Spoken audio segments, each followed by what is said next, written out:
Shalom Bapak Ibu Saudara yang dikasihi dalam Tuhan Yesus Kristus. Sungguh bersyukur hari ini kita dapat kembali bertemu untuk bersama-sama merenungkan kebenaran firman Tuhan. Mari saya mengajak kita berdoa sebelum kita merenungkan firman Tuhan. Mari kita berdoa. Ya Bapa, kami bersyukur karena kasih-Mu, anugerah-Mu.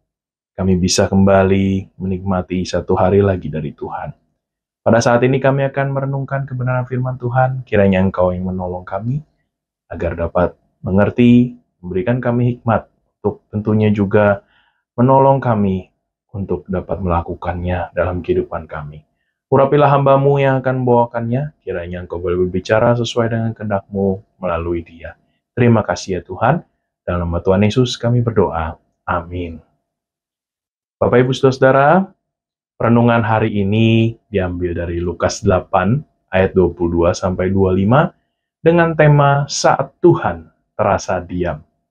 Nas Alkitab diambil dari ayat yang ke-25 yang berkata demikian. Lalu katanya kepada mereka, "Di manakah kepercayaanmu?" Maka takutlah mereka dan heran. Lalu berkata seorang kepada yang lain, "Siapa gerangan orang ini? Sehingga ia memberi perintah kepada angin dan air, dan mereka taat kepadanya." Bapak, Ibu, Saudara-saudara yang dikasihi dalam Tuhan, seringkali kita ingin menikmati perjalanan hidup kita seperti sedang berlayar di laut yang tenang. Semuanya nampak indah dan menyenangkan.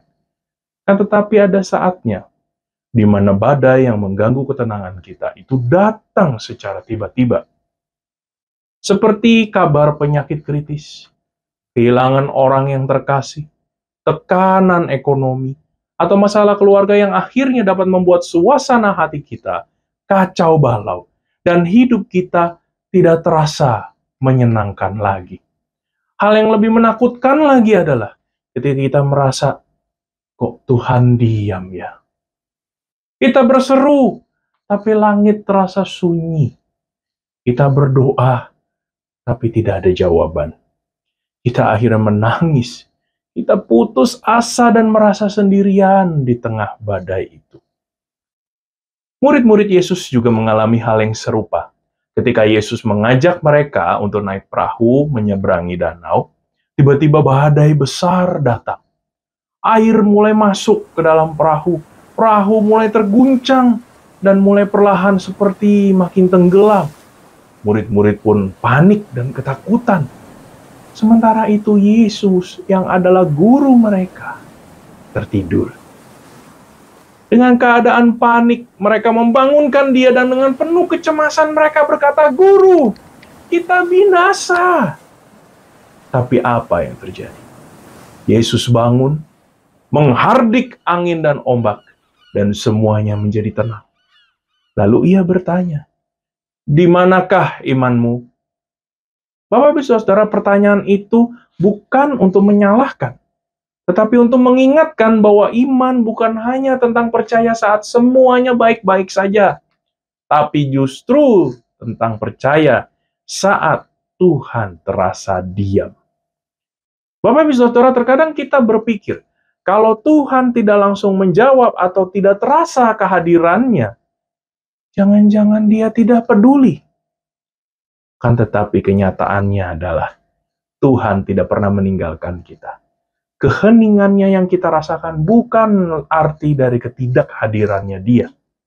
Dia tetap bersama dengan kita, bersama-sama dengan kita di dalam perahu kehidupan kita, meskipun kita tidak melihat ataupun merasakannya. Bapak Ibu Saudara yang dikasihi oleh Tuhan, iman yang sejati tidak bergantung pada perasaan semata.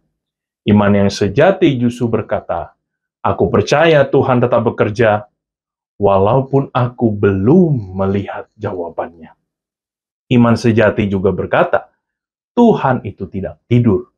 Ia tahu akan adanya badai di dalam kehidupan saya, dan ia sanggup menenangkannya. Mungkin saja saat ini Anda sedang berada di dalam musim kehidupan yang sulit. Anda sudah berdoa, Anda menanti, berharap, tapi belum ada perubahan.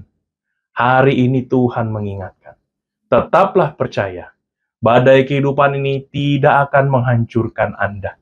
Sebab Tuhan Yesus ada bersama-sama di dalam perahu kehidupan kita. Oleh karena itu, janganlah menyerah pada rasa takut. Tetaplah berdoa dan berharap kepadanya. Dan peganglah selalu janjinya. Bukan hanya perasaan kita saja. Kiranya Roh Kudus memampukan kita untuk menaati kebenaran firman Tuhan. Amin. Mari kita berdoa. Ya Bapa, hamba sudah selesai berbicara. Tuhan, ampunilah kami, kiranya kami merasa kurang percaya akan apa yang akan Tuhan lakukan dalam kehidupan kami. Mohon kiranya Engkau menolong kami untuk terus berharap kepada Tuhan. Meskipun terkadang kami tidak merasakan adanya Tuhan, tidak merasakan adanya jawaban apapun dari Tuhan. Tapi biarlah iman kami tetap percaya bahwa Tuhan itu ada dan siap menopang kami kapanpun kami butuhkan. Terima kasih untuk kebenaran firman ini. Kiranya Roh Kudus-Mu menolong kami untuk menumbuhkan firman itu di dalam kehidupan kami sehari-hari. Dalam nama Tuhan Yesus kami berdoa. Amin.